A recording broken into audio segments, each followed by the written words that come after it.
Hello everyone, it's a brand new video today. We've got some new Doctor Who news and it's very confusing because I don't really know what to title this or really talk about, although we have got a big bit of information. So, a popular actor, well, maybe not popular, some people might not know him, Alan Cumming, that is exactly how it's pronounced and spelt. He has been in a few films. He's been in the first 3 Spy Kids films. I can't believe I'm saying that on a video. He was in X-Men 2, he played Nightcrawler, he's been in that Son of the Mask, the infamous sequel to The Mask.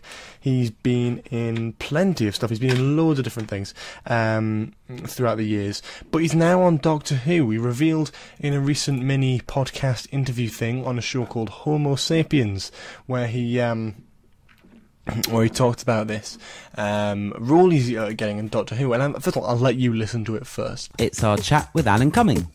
I'm about to go do an episode of Doctor Who. I'm so excited. I've never been. Yeah. Are you a baddie? Like a nice baddie. Like I'm like a sort of. I'm James the First.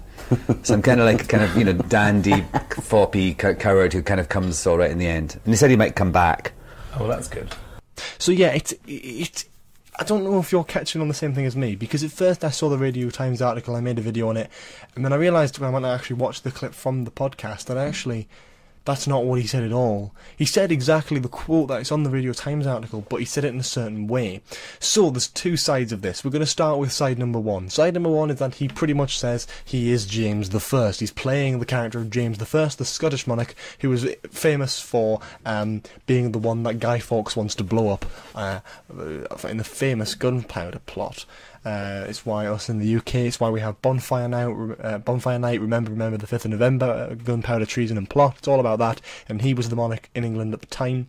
So it's a really interesting character to play. He's a Scottish man, I believe, and he's playing a Scottish monarch. He sounds Scottish anyway in the interview. And he's playing a Scottish monarch. It's a really interesting link there, because the problem is the way he says it. This is how I've picked out on it. Because he says it as if, like, he's comparing his character to James the First. In my opinion, anyway. He says, oh, I'm James the First, I'm floppy, dandy, whatever. That's what he says. And that's what I'm a little bit more reluctant on to sort of judge. And this is the other side of it. The other side of it is he could be a recurring villain who has characteristics of James the First. You know, he's using James the First as an example.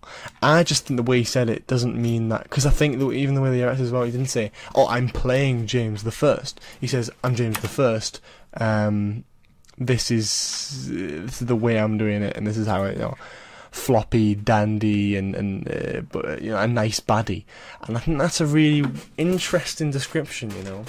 Comparing himself to James the First. I don't know which end it is, but it's certainly a very interesting one. If he is James the First, then there's a possibility we could be getting a gunpowder plot episode, which would be unbelievably spectacular. It also makes sense from the standpoint that he is Scottish, and he is Scottish, and he's playing the idea is he's playing a Scottish monarch, which is certainly interesting anyway. But in my mind, what I'm thinking at the same time is the way he said it. The way he said it didn't sound like he was announcing his character. It sounded like he was comparing his character without giving the title of the character.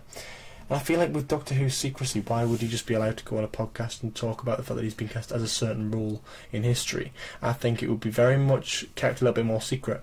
That's why I think it could be more potentially, more realistically, he is comparing to James the First as a sort of floppy, dandy and mental sort of person. He's a nice baddie, which is a really interesting thing, and I kind of link that to the Master, but I'm not quite sure. The Master to me sounds like a nice baddie. He's sort of, but I don't think he's going to be the Master. At least I hope he's not the Master. I think it's a bit too soon to bring the Master back into the show. It's certainly an interesting point, though. I'm really not quite sure what he meant by this and what he was suggesting by it. But what I will say is that either way, I'm really looking forward to it, because if it's James the First, then it's likely we're getting a gunpowder plot episode, which I'd be overly happy with. Guy Fawkes and all that sort of stuff.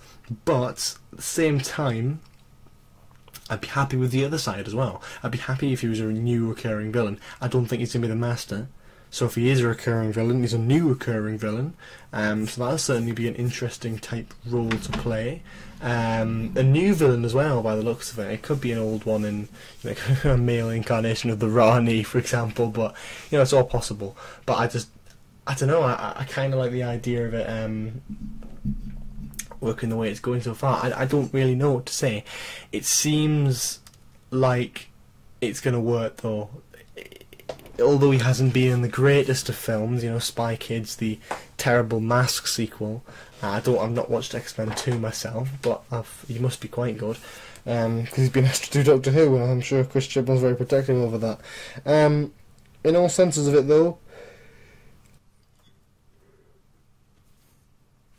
I'm certainly interested to see what he'll bring to the table, whether it be James the First or another generic sort of bad guy.